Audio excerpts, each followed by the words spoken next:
গুণে গরিমায় আমাদের নারী আদর্শ দুনিয়ায়, রূপে লাবণ্যে মাধুরী ও স্মৃতে হুরি পরি লাজ পায়। নর নহে নারী ইসলাম পরে প্রথম আনে ঈমান, আম্মা খাদিজা জগতে সর্বপ্রথম মুসলমান।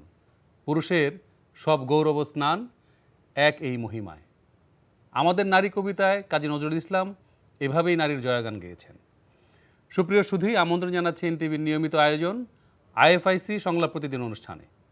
আমাদের শুক্রবারে নির্ধারিত বিষয় আমাদের সাংস্কৃতিক সংগ্রাম। দর্শক, এই রমজান মাসে সংলাপ প্রতিদিন অনুষ্ঠানটি সন্ধ্যা 6:15 পরিবর্তে প্রতি সপ্তাহের বৃহস্পতিবার, শুক্রবার ও শনিবার রাত 11:30 সম্প্রচারিত হচ্ছে।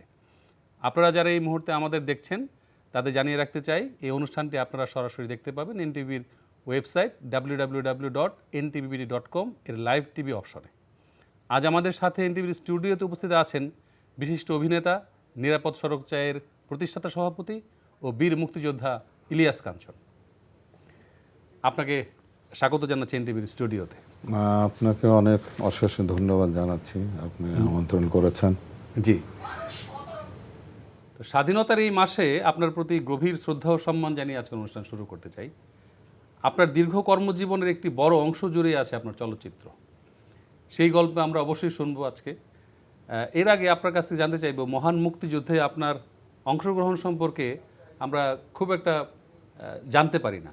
তো মুক্তিযুদ্ধের সময় আপনি কোথায় ছিলেন এবং কিভাবে এই মুক্তিযুদ্ধে যুক্ত হয়েছিলেন?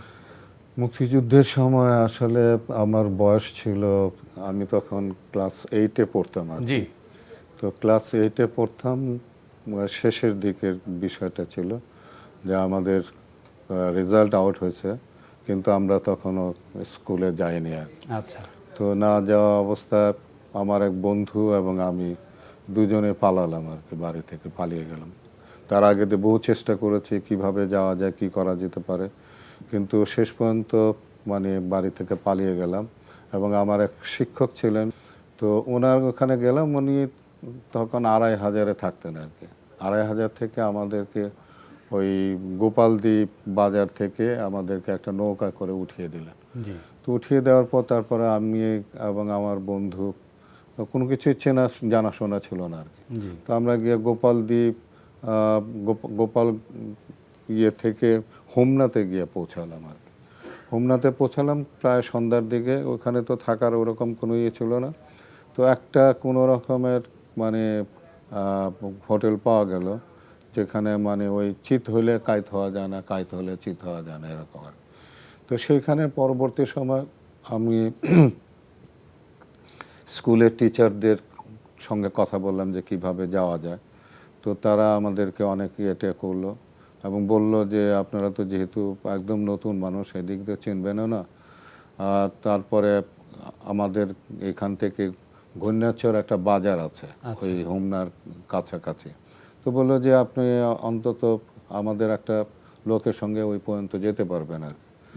হ্যাঁ, তো ওনার সঙ্গে যখন আমরা যাচ্ছিলাম আর কি, আমার সঙ্গে যে বন্ধুটি ছিল সে ছিল একটু আমার চেয়েও একটু গোদগাদা বলতে আর কি, যে একটু মোটা সোটা ছিল আর কি, এবং একটু বিহারির মতোই দেখতে আর কি। তো কিন্তু ওরা হলো গিয়া নদিয়া ডিস্ট্রিক্টে ওদের মূলত বাড়ি ছিল, কলকাতার।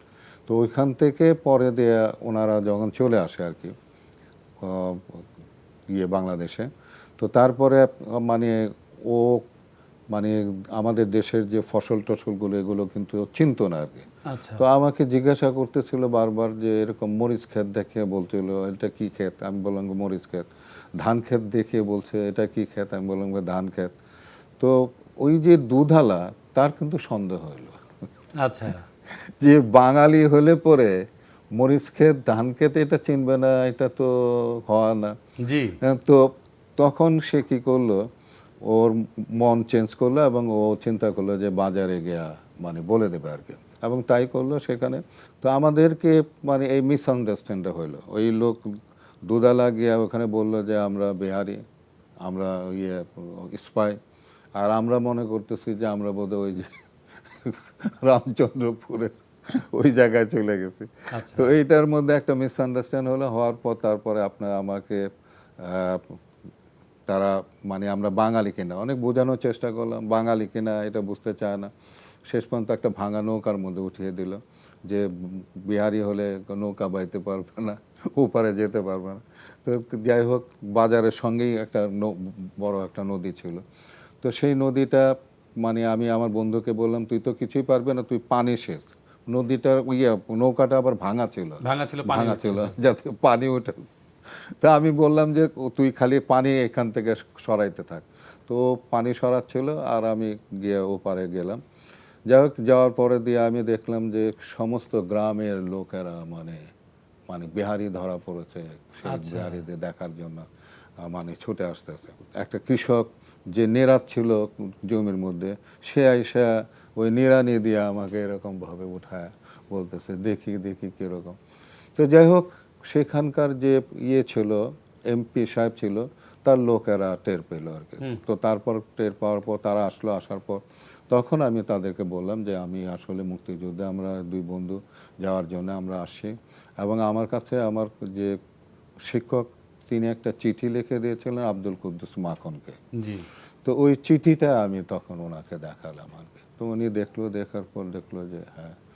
তো তখন উনি যখন বললো যে এরকমভাবে ভাই আপনারা মুক্তিযোদ্ধাকেও চেনেন না আর আপনারা বিহারিকেও চেনেন না, তো তারপরে যখন ইনি বললো একটা, দেখা গেলো যে ওনার উপরে মারমুখী হয়ে গেল লোকজন সব। বললো যে এরকম তোমরা কানে কানে কথা কয়া টাকা পয়সা খাওয়ার জন্য, খায়া ছেড়া দেওয়ার জন্য। তো বললো যে আমরা কিন্তু ওই মানে এমপি সাহেবের লোক, আপনারা আসেন ওখানে বিকালবেলা, এদেরকে আমি নিয়ে যাই, ওখানে আপনারা প্রশ্ন করবেন, যদি ওনারা যদি সত্যি সত্যি নন বেঙ্গলি হয়ে থাকে, যদি স্পাই করতে আসে, তাহলে আপনাদের হাতে তরিয়ে দেবো, আপনারা নিয়ে যাবেন, আপনারা যা করেন। তো যাই হোক, গেলাম সেখানে। যাওয়ার পর বিকালবেলা সেখানে অনেক লোকজন আসলো, আসার পর অনেক প্রশ্ন করলো, আর চিঠিটাও তখন সবাইকেই দেখানো হলো। তো তখন মানে ওই বিকাল থেকে আমাদের তো খাতির যত্ন বেড়ে গেল, দাওয়াত এটা সেটা শুরু হয়ে গেল, কারণ প্রুভ হয়ে গেলাম যে আমরা মুক্তিযুদ্ধে যাওয়ার জন্য ইয়ার। তো যাই হোক, পরের দিন আমাদেরকে ওই এমপির লোকেরা বললো যে আপনারা তো যাবেন, আপনাদের তো পুরো জিনিসটা পুরো এলাকার মধ্যে কিন্তু একটা ছড়িয়ে গেছে, এখন এই মুহূর্তে আপনারা গেলে কিন্তু আপনারা আসলে বিপদে পড়বেন। তো আপনারা ঢাকায় চলে যান, 2 মাস পরে আমাদের লোক যাবে আবার, তখন।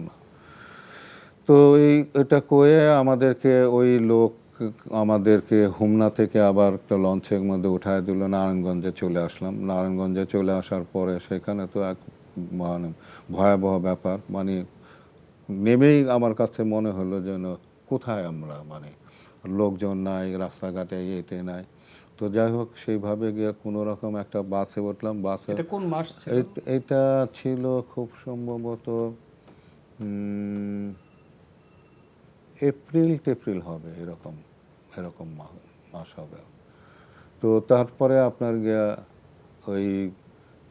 ওইখান থেকে যখন ঢাকায় ফিরছিলাম, বাসের মধ্যে আর্মিরা আসলো, এসে নানান রকমের প্রশ্ন। আল্লাহ বাঁচানোর মালিক, আর না হলে বাঁচতাম না। কারণ হলে যে পোশাক ছিল আমাদের, কিন্তু প্যান্ট শার্ট খুলে আমাদের কিন্তু ওই লুঙ্গি, হ্যাঁ, ওই কিনে ওইখানে পড়তে হয়েছে, আবার লুঙ্গির মধ্যে কেটস পরা কেন। এই ঈদে জামা জুতো অ্যাক্সেসরিজের ডিসকাউন্ট। তারপরে মানে আপনার আমাকে আমার এক দূর সম্পর্কের মানে মামা হয়, তার সঙ্গে আমাকে পাঠিয়ে দিল দেশে যাওয়ার জন্য। তো দেশে যাওয়ার জন্য যখন আমি ট্রেনে উঠলাম, ট্রেনের মধ্যেও কিন্তু যখনই যেখানে গিয়েছি আর কি, তখনই বিপদটা মনে হয় যেন আমার উপরেই আসতো। তো সেখানে আমাকে বলে দেওয়া হলো যে লাল ক্যাপালা যারা আছে তারা কিন্তু খুব খারাপ আর্মি হয়, তো তাদের কাছ থেকে বেঁচে থাকার চেষ্টা করি। কিন্তু দেখা গেলো যে ওই লাল ক্যাপালায় এসে আমাকে জিজ্ঞাসা করতে। আচ্ছা। তো জিজ্ঞাসা করছে, তারপরে আমি মনে মনে আল্লাহ করছিলাম এই সময় যে ট্রেনটা যেন ছেড়ে দেয় আর কি। তো যাই হোক, ট্রেনটা হুইসেল দিল যখন, তখন আমি ভাবলাম যে আমি বেঁচে গেলাম। তো তখন সে কী করলো, ওই আর্মি অফিসারটা একটা ওই মানে পুলিশ মানে আর্মির আর কি উঠায় দিল, বললো যে ওকে ভালো করে চেক করো, এরকমভাবে বলে দিল। তো আমাকে উঠে তারপরে আমার পোটলা পাটলা কী আছে এগুলো চেক করলো, করার পর তারপরে প্রত্যেকটা স্টেশনে আমাকে আয়সা আবার দেখে যে আমি আছি না কি করি। তো যাই হোক ওই সময় শুনতে পারলাম যে এরকমভাবে ভৈরবের ব্রিজ তারা মানে মুক্তিবাহিনীরা উড়ায় দিয়েছে। এই দিকে একটু দেখে ওই লোকটা আছে কিনা ওনাকে দেখে একটু নেমে গেলাম আর কি। নেমে গিয়ে তারপর সেখান থেকে হেঁটে আমি দেশে গেলাম আর কি। দেশে গেলাম, দেশে যাওয়ার পরে মানে হাঁটার যে বর্ণনা সেটা তো আসলে মানে দীর্ঘ পথ, অকল্পনীয়। আপনার কটিয়াদি বলে একটা জায়গা আছে, সেই কটিয়াদি আপনি চিনবেন। তো কটিয়াদির এখানে বাজারের কাছাকাছি মানে একটা আওয়ামী লীগের একটা ছিল, শেল্টার ছিল। তো তারা আমাদেরকে রাত্রেবেলা ওখানে রাত্রি যাপন করতে হয়েছে। তো সেখানে পরে দিয়ে সকালবেলা ওই বাজার অ্যাটাক করলো আর্মিরা। বাজার অ্যাটাক করলো, তখন আমরা চিন্তা করলাম যে কীভাবে যাওয়া যায়। তো অনেক ঘুরে মানে অনেক পথ, আরও অনেক বেশি পথ ঘুরে তারপরে দেশে যেতে হয়েছে আর কি। এইভাবে আসলে দেশে গিয়ে পৌঁছালাম অনেক কষ্টে। আর আমার বাবা তো আমাকে দেখে মনে হলো যেন মানে জীবন ফিরে পাওয়ার মতোই অবস্থা আর কি। তো যাই হোক, এই অবস্থার মধ্যে তখন এই রমজান মাস ছিল আর কি। রমজান মাস ছিল, আমাদের কিন্তু বাড়িতে করা হয়েছিল, আপনার ট্রেন্স কাটা হয়েছিল যে যদি, কারণ বাড়িটা হলো থানার জাস্ট পিছনে, যে যদি কোনো রকমের কোনো কিছু হয় তাহলে আমরা যেন ওখানে আর কি করতে পারি আর কি। তো সেই জায়গায় মানে রোজার প্রথম দিন আর কি। তো রোজার প্রথম দিনে হওয়ার কারণটা হলো যে এর আগের দিন রাতের বেলা আপনার ওই মুক্তিযুদ্ধরা এসে অ্যাটাক করছিল থানার মধ্যে। তো একটুখানি কয়েকটা গুলাগুলি করে পর তারা চলে গেছে। চলে যাওয়ার পরের দিন আপনার ওই আমাদের গ্রামের একটা লোক মারা গেল আর কি, বৃদ্ধ লোক মারা গেল, বয়স্ক লোক। তো তার সন্ধ্যার দিকে তো ওই পাটখড়ির মধ্যে আগুন দিয়ে মানে ওই বারবার যাওয়া আসা করতে হয়েছে আর কি, কবরস্থানে আর কি। তো লোকজন যাওয়া আসা করতেছে, আর্মিরা মনে করছে যে বোধহয় মুক্তিযোদ্ধারা আবার বোধহয় হচ্ছে আর কি। তো সেটা মনে করে তারা ওখান থেকে সেলিং করলো আর কি। সেলিং করলো, তো প্রথম সেলটায় এসে আমাদের একদম পিরাটের মধ্যে পড়লো। আমার দুটো বোন ছিল, সেই দুটো বোন মানে একটা পায়ের মধ্যে দিয়ে গুলিগুলো মানে মোটরের সেল আর কি, পায়ের মধ্যে দিয়ে চলে গেল। আরেকটা একদম মানে বারুদে মানে পুরোটা পুড়ে গেল। তো এই অবস্থার মধ্যে মানে আমি আবার স্কাউট ছিলাম, স্কাউট থাকাতে আমার জন্য উপকার হয়েছে। তো তখন আমি ওই প্রথমে তাকে কাপড় দিয়ে বাঁধলাম, বেঁধে প্রথমে আমরা ওই যে ট্রেন্স কাটা হয়েছিল যেখানে, সেখানে পলানোর চেষ্টা করলাম। তারপরে চিন্তা করলাম যে না, এখানে থাকাটাই ঠিক হবে না, কারণ বন্ধুটাকে তো বাঁচাতে হবে। তো তারপরে পাশের গ্রামে চলে গেলাম। তো এইভাবে আর কি মানে মুক্তিযুদ্ধের মানে পুরো সময়টা এইভাবে এরকম।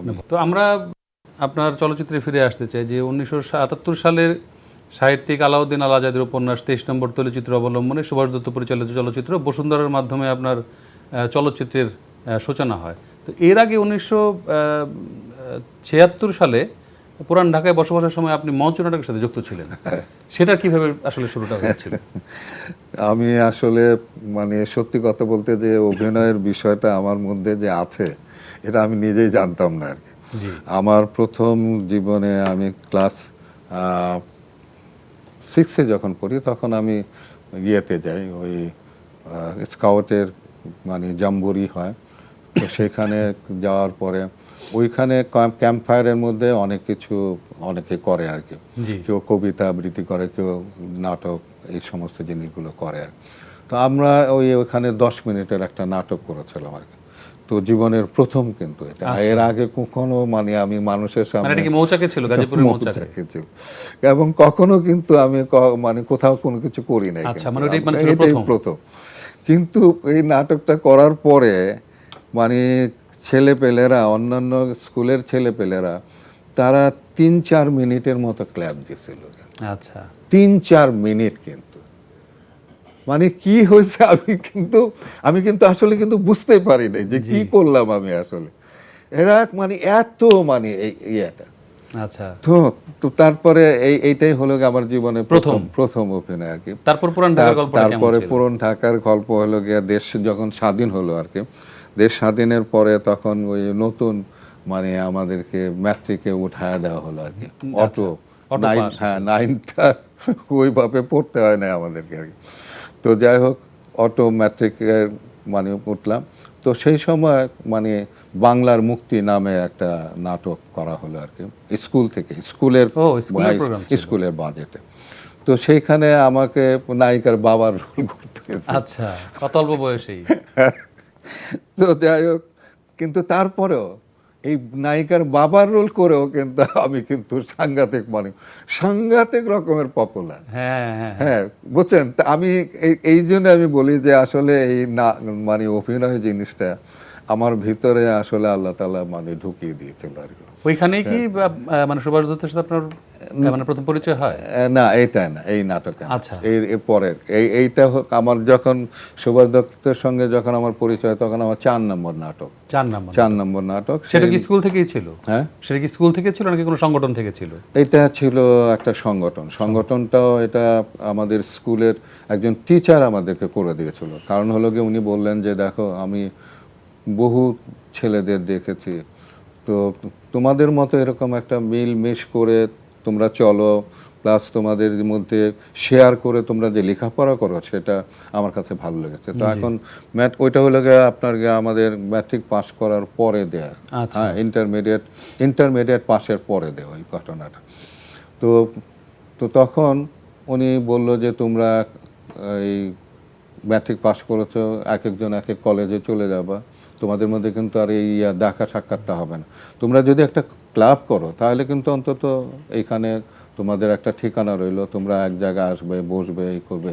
সেই ক্লাবটার নাম মনে আছে আপনার? হ্যাঁ, কি নাম? সৃজন সংঘ।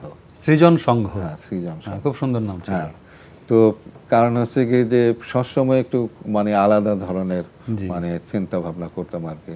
আর সৃজন সংঘ নামটি কিন্তু আমারই দেওয়া কেন। আচ্ছা। তো আমরা তখন ওই নাটকটা যেটা শুরু করলাম আর কি, সেই নাটকটা ছিল আসলে একটু ব্যতিক্রমধর্মী। তখন কিন্তু মহল্লার মধ্যে এই ধরনের নাটক হতো না। মহল্লার মধ্যে সাধারণত নাটক হইতো আপনার ওই যে একটু কমার্শিয়াল, রাইট। কিন্তু এটা ছিল আব্দুল আল মামুনের শুভচর নির্বাসন, বাহ, ওই নাটক আমরা ধরে বসছি আর। তো সেই নাটকেরই মানে ওটার মধ্যে অনেক কাহিনী আছে, এত কাহিনী আমার মনে হয় না আপনার বলা যাবে সময়ের মধ্যে। কারণ হলো গিয়ে যে যিনি আমাকে সিলেক্ট করলেন আর কি, উনি ওই নাটকের মধ্যে প্রথমে উনি প্রধান অতিথি ছিলেন না, অন্যজন ছিলেন। আচ্ছা। তো তারপরে উনি প্রধান অতিথি হলেন, কিন্তু আমাদের খুব কষ্ট ছিল। কারণ হলো গিয়ে যে প্রথমে যাকে নিয়েছিলাম তাকে নিলে পরে কিছু পয়সা পাওয়ার ব্যাপার ছিল। তো যাই হোক, পরবর্তী সময় আমরা চিন্তা করলাম যে আচ্ছা ঠিক আছে, উনি একজন গুণী ব্যক্তিত্ব, আর আমরা একটু ব্যতিক্রম ধর্মীয় নাটকটা শুরু করেছি, তো সেটা মানে মূল্যায়নটা উনি করবেন আর কি। তো সেই জায়গায় উনি ওই সময় যে ছবি বানাতে যাবেন এটা আমার জানা ছিল না। আচ্ছা। উনি তখন থেকেই কিন্তু নায়ক খুঁজতেছিলেন, নায়িকা মানে খুঁজতেছিলেন। সুভাষ দত্ত ছিলেন? হ্যাঁ হ্যাঁ। আচ্ছা।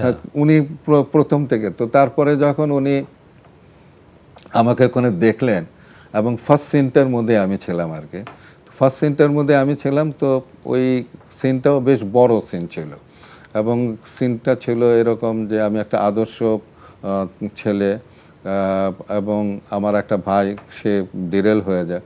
তো এই কনফ্লিক্টের উপরে আর কি ছিল। তো এই নাটকটা ড্রামাটা যখন মানে সিনটা শেষ হলো আর কি, তখন আমি দেখি যে সুভাষ দত্ত মানে গ্রিন রুমের মধ্যে চলে আসলেন, এসে আমার মাথায় হাত টাত বোলাচ্ছেন এবং অনেক দোয়া করলেন আমার।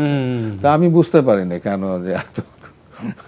তো যাই হোক, তো তারপরে উনি তো গেলেন এবং পুরোটা নাটক কিন্তু বসে বসে উনি দেখলেন, কিন্তু দেখে উনি মানে চিন্তা করলেন এবং আমাদের সংগঠনে একজন মামি ছিলেন আর কি, মামি ছিলেন ভাইস চেয়ারম্যান, ওনাকে বললেন যে ছেলেটাকে আমার সঙ্গে দেখা করতে বলবা, যেন আমি তাকে নিয়ে একটা ভাবনা চিন্তা করতেছি। তো এইভাবে আর কি মানে আপনার এই ইসের কি মানে বসুন্ধরা সিনেমায় যুক্ত হয়। হ্যাঁ হ্যাঁ। আচ্ছা, তো আপনি 1975 সালে সরকারি কবি নজরুল কলেজ থেকে এইচএসসি পাশ করে ঢাকা বিশ্ববিদ্যালয়ের সমাজ বিজ্ঞানে ভর্তি হন স্নাতকে।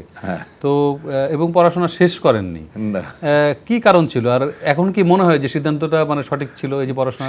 সিদ্ধান্তটা সঠিক ছিল না, সিদ্ধান্তটা সঠিক ছিল না, কিন্তু আমার কাছে যেটা মনে হয়েছে আর কি, যে আমি তো বাবার বড় ছেলে, জি, সবচেয়ে বড় ছেলে, আমার নিজের একটা দায়িত্ব আছে।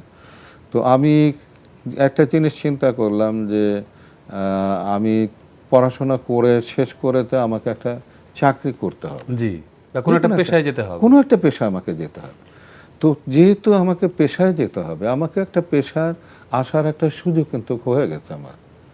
তো সেই কাজে আমার কাছে মনে হলো যে আমি যেহেতু এই জিনিসটা আমার রক্তের মধ্যেই, আমি যেটা যেটা অভিনয়ের ব্যাপারটা, তো সেইটাকেই আমি ধরে নিয়ে আমি কেন আগাচ্ছি না, কেন আমি কেন মানে পড়াশোনার জন্য আমি কিছুটা এখানে সময় দেবো, কিছুটা ওখানে। ওই ছাত্রাবস্থায় আপনার মাথার মধ্যে মানে এটা ছিল? রাইট, এই চিন্তাটা ছিল। এটার কারণটা হলো গিয়ে যে বললাম না যে আমি বাবার বড় ছেলে, সেই হিসাবে দায়িত্ব আমার একটা আছে পরিবারের প্রতি একটা কন্ট্রিবিউট করার। তো যার কারণের জন্য আমি পরবর্তী সময় আমি চিন্তা করলাম যে আর আগে বাড়তে পারলাম না। জি, আপনি এ পর্যন্ত প্রায় 3 শতাধিক চলচ্চিত্রে অভিনয় করেছেন এবং আপনাকে মানে সত্যিকার অর্থে জীবন্ত কিংবদন্তি বললেও ভুল হবে না। এবং শিল্পী হিসেবে এই যে দীর্ঘ যাত্রা, মানে মানে কেমন লাগে পেছনে তাকালে? শিল্পী হিসাবে আসলে আমার যাত্রা যেটা, সেটা তো আমি ভালোবেসে আমি শিল্পী হিসাবে আমার এই প্রফেশনকে আমি বেছে নিয়েছিলাম। তো সেটা তো স্বাভাবিকভাবে আমার জীবনের একটা বিরাট বিষয় আর কি। আমি এটাকে ভুলতে পারি না, কারণ শিল্পী হিসাবে মানে বেঁচে থাকতে চাই মানুষের মধ্যে। কিন্তু এমন এক দায়িত্ব আসলো, যে দায়িত্বের জন্য আমাকে শিল্পী সত্তাকেও আমাকে বিসর্জন দিতে হয়েছে, নিরাপদ সড়ক চাই। জি, জি। এবং এটার জন্য যে আমি আমার জীবনের যে স্যাক্রিফাইস, যে কষ্ট, যে ত্যাগ আমি এটার জন্য করেছি, আসলে এটা বলার মতো না। আচ্ছা, কারণ হলো গিয়ে আজকে 32টা বছর ধরে জি, আমি যে জায়গায় ছিলাম, সেই জায়গা থেকে নেমে এসে, মানুষের কাতারে নেমে এসে, মানুষের জন্যে।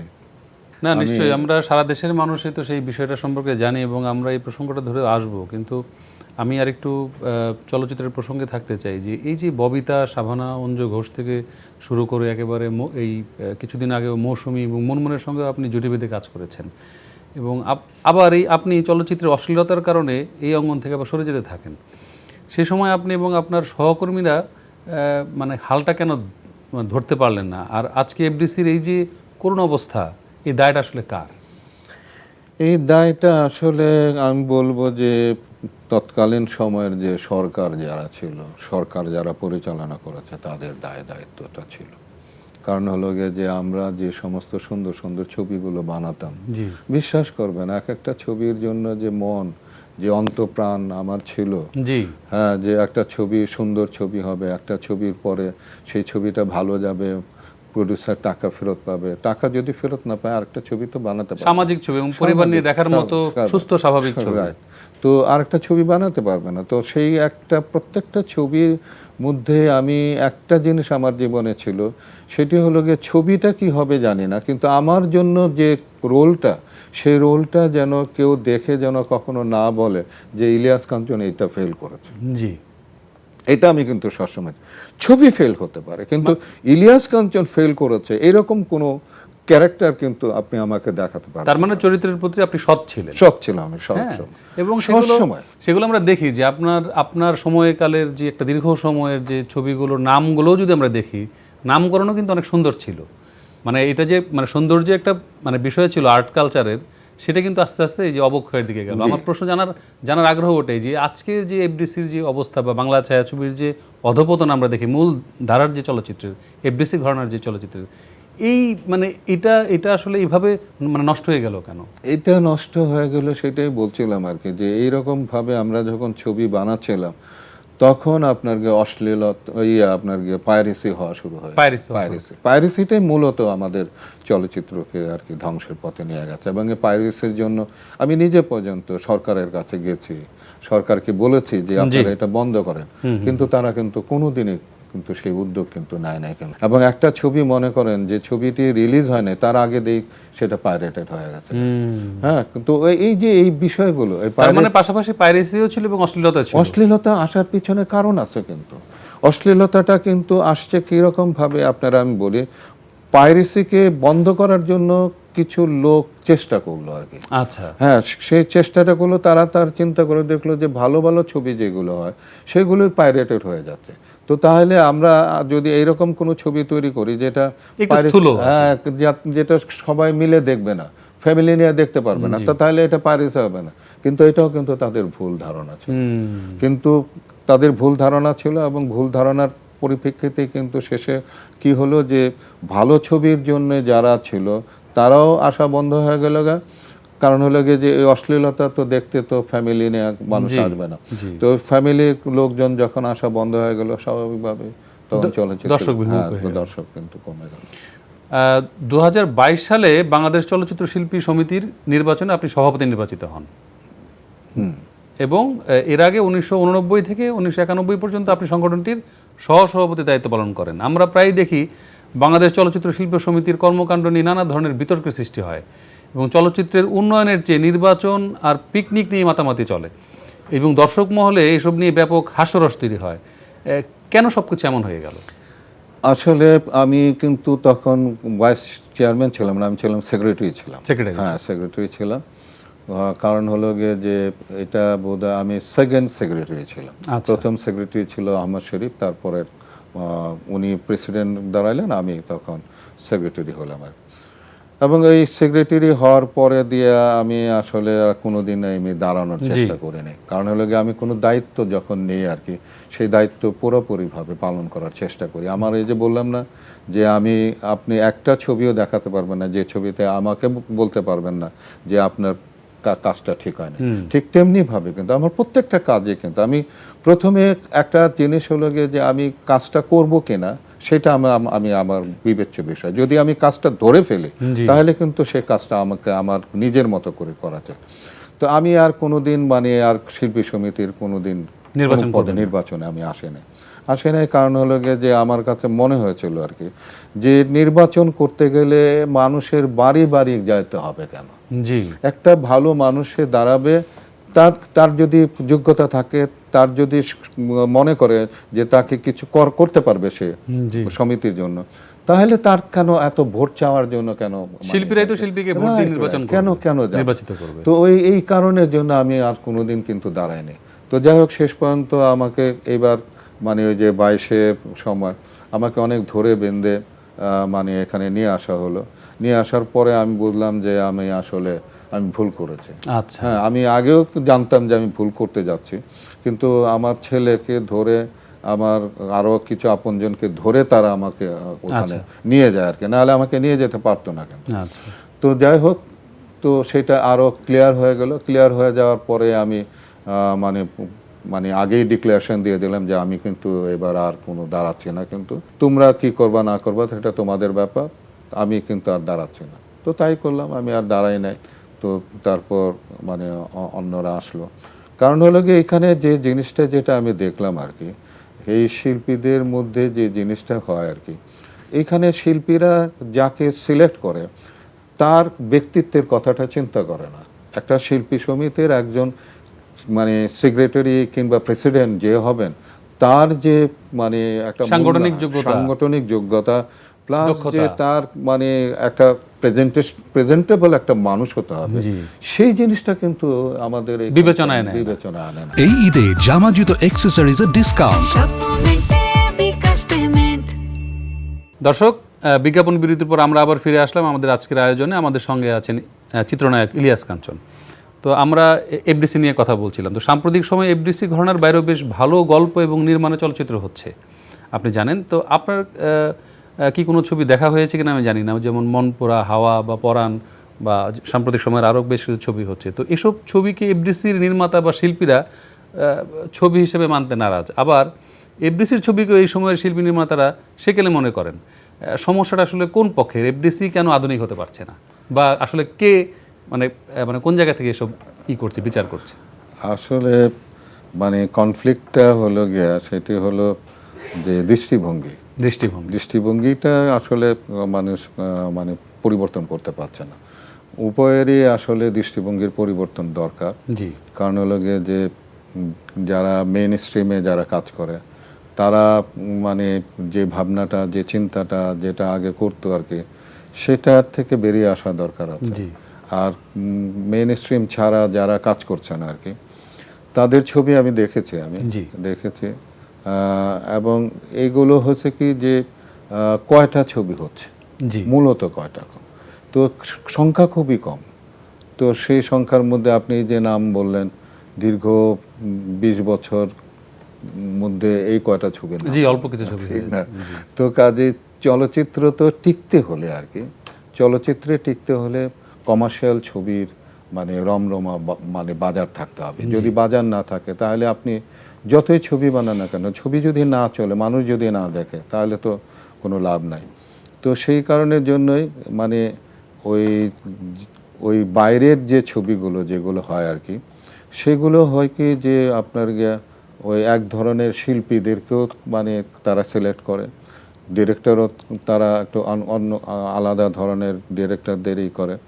তো ওই জন্যই আর কি মানে দু রকমের একটা আচরণ হয়ে গেছে। জি, কিন্তু আমরা যদি কিন্তু একটা basic- চলচ্চিত্র মূলত কিন্তু একই জিনিস, জি, কিন্তু আমরা একই ফর্ম, জি, একই ফিল্ম, সব ফিল্ম। রাইট, সব কিন্তু আমরা যদি একটা বেসিক জায়গা থেকেও বলি, বা মানে আপনি নিশ্চয়ই একমত হবেন যে এফডিসির ঘরানার চলচ্চিত্র শিল্পী বা নির্মাতা যারা আছেন, তারা সময়ের সাথে সাথে আধুনিক হতে পারেনি।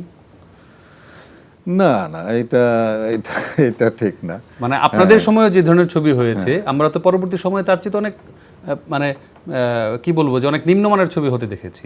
তাহলে সেটাকে কিভাবে বলবেন? সেইটাকে কারণটা হলো গিয়ে যে এখানে ক্যামেরা অপারেশন বলেন, আপনি লাইট বলেন, আপনার ফ্রেমিং বলেন, বা একেবারে ইন্টারন্যাশনাল মানে পারসেপশন থেকে যদি আমরা চিন্তা করি, সেই জায়গা থেকে আপনি বলবেন যেগুলো আপ টু দ্য মার্ক।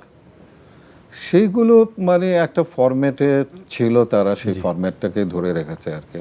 তো সেখান থেকে তো আমি যেটা বললাম যে উভয়েরই মানে চিন্তা চেতনার মধ্যে পরিবর্তন আনা দরকার আছে। যেরকম এফডিসি কেন্দ্রিক যারা ছিল তাদের তো অবশ্যই মানে ফরম্যাট বলেন, তারপরে আধুনিকায়ন, আর এটা হচ্ছে কি যে আধুনিকায়ন হওয়ার জন্য যে সুযোগটা দরকার, সেই সুযোগটাও কিন্তু মানে ওরা কিন্তু পাচ্ছে না। এটা কি রাষ্ট্রীয়ভাবে নাকি ব্যক্তির?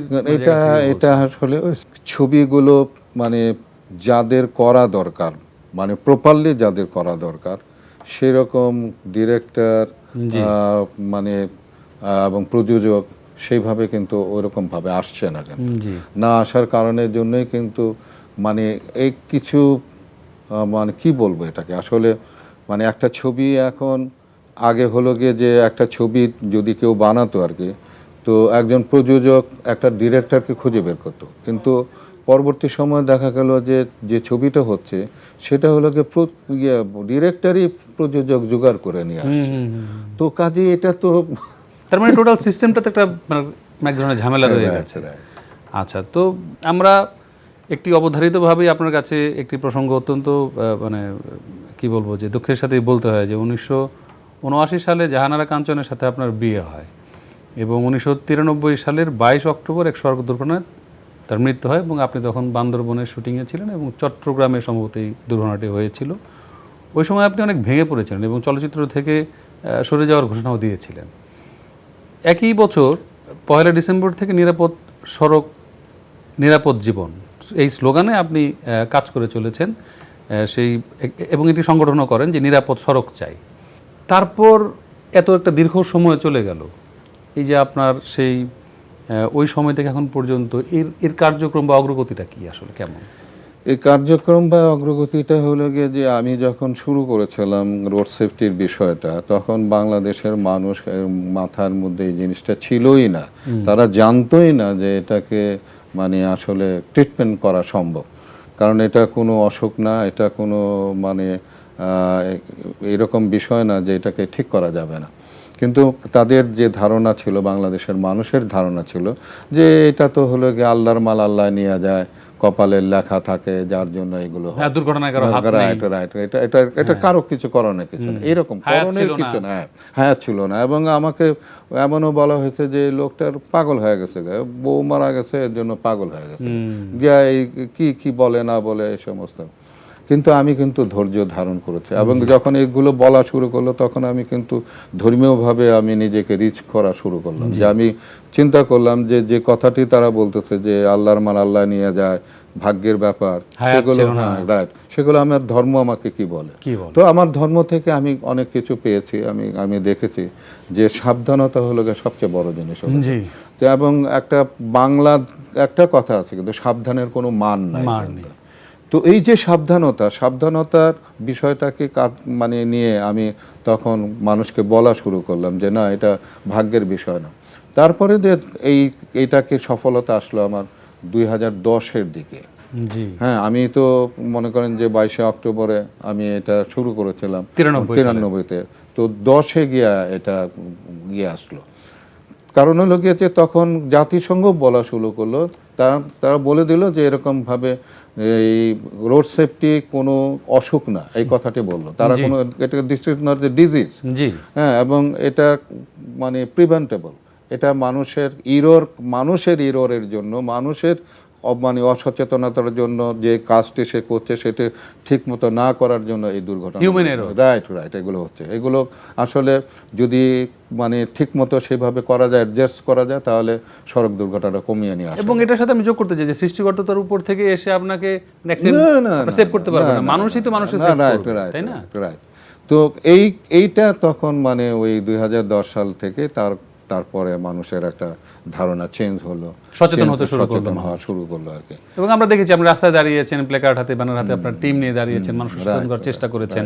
তো আমার কথা হচ্ছে স্কুলগুলোতে মানে যে স্কুলের ক্লাসের মধ্যে, কারণ বিশ্বাস করবেন যে আমি এমন একটা জায়গা খুঁজে পেলাম না যেখানে মনে করেন যে জানে বিষয়টা এবং জেনে সেভাবে চলবে। যেমন আমি কিছু ভিডিও তৈরি করেছিলাম যেগুলো মানে ওই গ্রামে যে দেখাতাম স্কুলগুলোর মধ্যে, তারপরে তাদেরকে প্রশ্ন করতাম, বলেন যে এটা কেন হলো, কি কারণে হলো।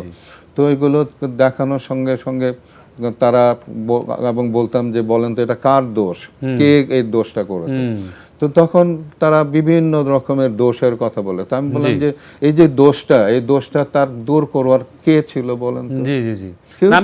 আমি ওই প্রশ্নটাই করতে যাচ্ছিলাম আপনার কাছে যে নিরাপদ সড়ক চাই আন্দোলনের সঙ্গে আমাদের রাষ্ট্র এবং তার নাগরিককে কতটা সম্পৃক্ত করা গেল বা সজাগ করা গেল, মানে কেন সড়কে আসলে শৃঙ্খলা ফিরছে না, আপনি যদি ছোট্ট করে বলেন।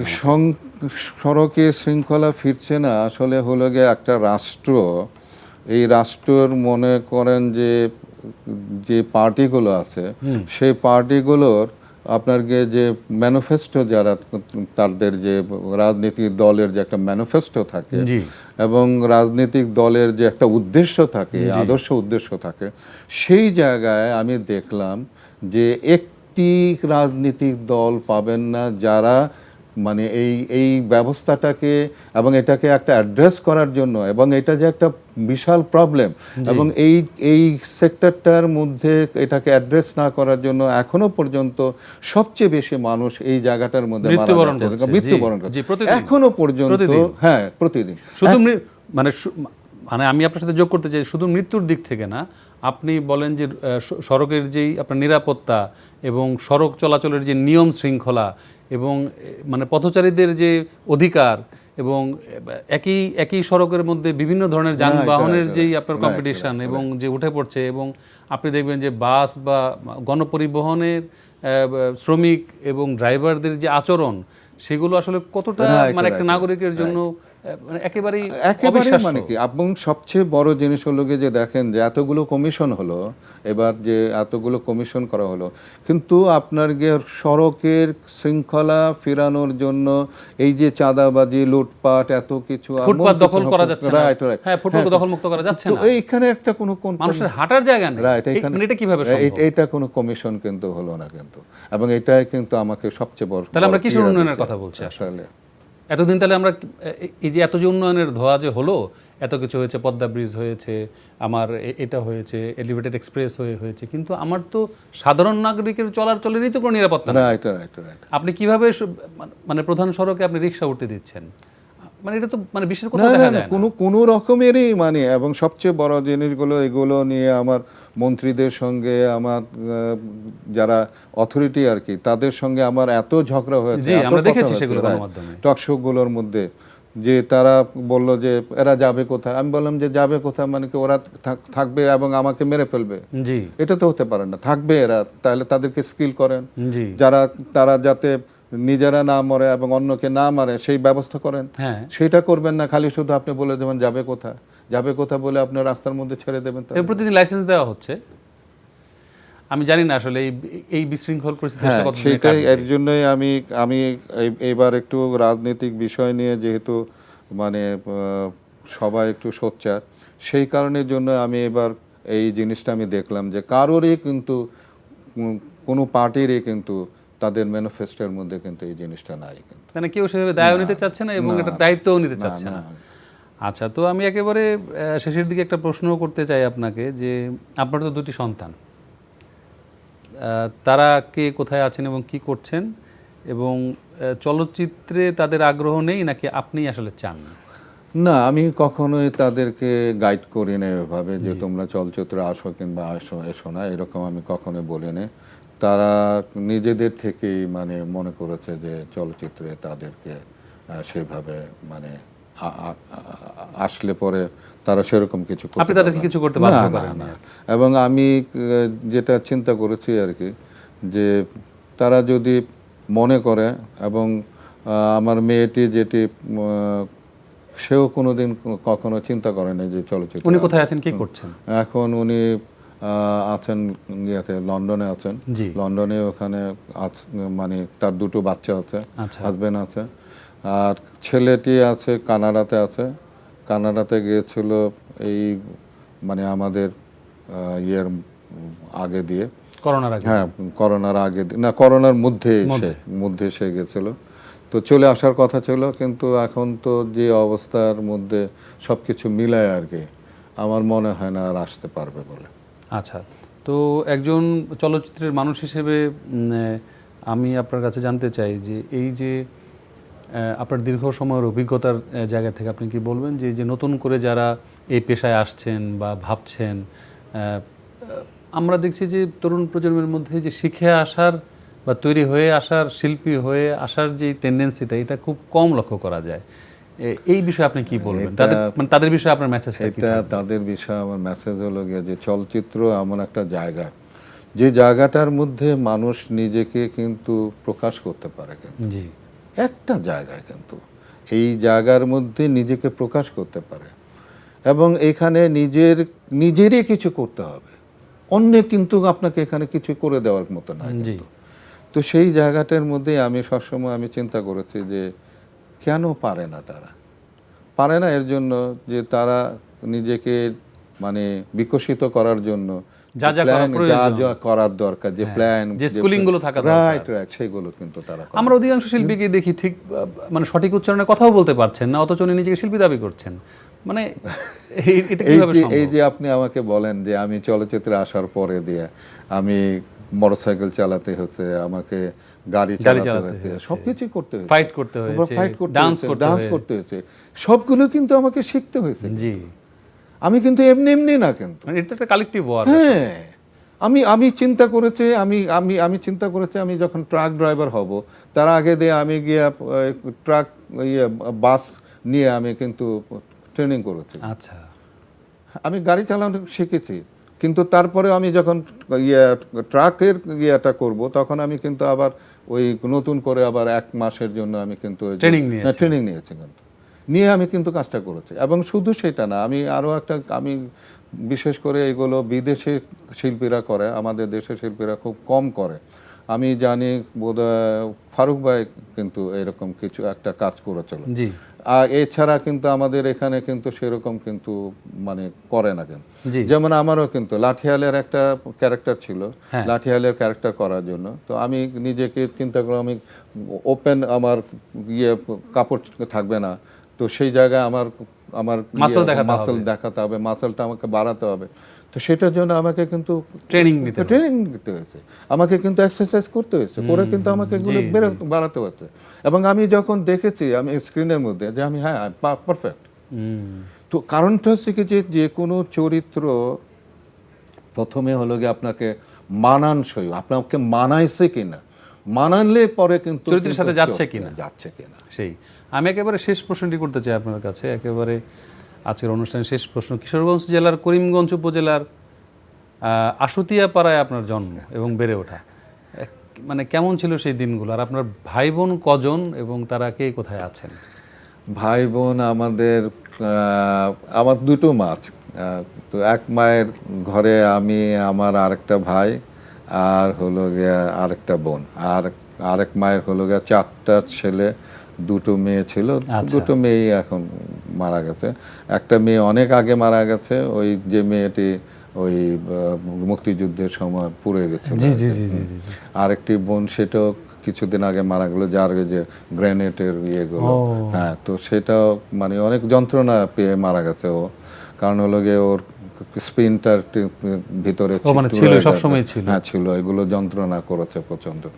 তো এই হলো গিয়া মোটামুটি আর কি আমাদের পরিবার। আচ্ছা, তো ইলিয়াস কাঞ্চন, আপনি আজকে এত কষ্ট করে এই রমজানের দিনে কষ্ট করে এনটিভিতে এসেছেন, এই জন্য এনটিভির পক্ষ থেকে আপনাকে অত্যন্ত কৃতজ্ঞতা এবং ধন্যবাদ জানাচ্ছি। আপনাকেও অনেক অনেক ধন্যবাদ এবং এনটিভিকে আমি ধন্যবাদ জানাচ্ছি যে অনেক দিন পরে এনটিভিতে আসলাম আমি। তো যাই হোক, প্রিয় দর্শক, আপনারা যারা এনটিভির এই অনুষ্ঠানটি দেখবেন, জীবনের অনেকগুলো ভালো কথা কিন্তু এখানে বলা হয়েছে, সেগুলো কিন্তু আপনারা যদি গ্রহণ করেন এবং সেইভাবে যদি নিজেকে ভাবে পরিচালিত করেন, তাহলে কিন্তু দেখবেন যে জীবন অনেক সুন্দর হয়েছে। জি নিশ্চয়ই, ধন্যবাদ আপনাকে।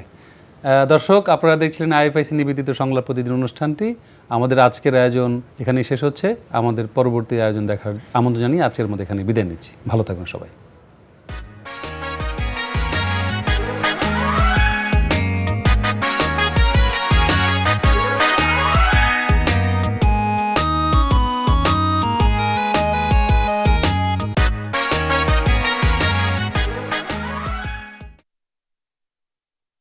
এই ঈদে জামা জুতো অ্যাক্সেসরিজের ডিসকাউন্ট। স্বপ্নে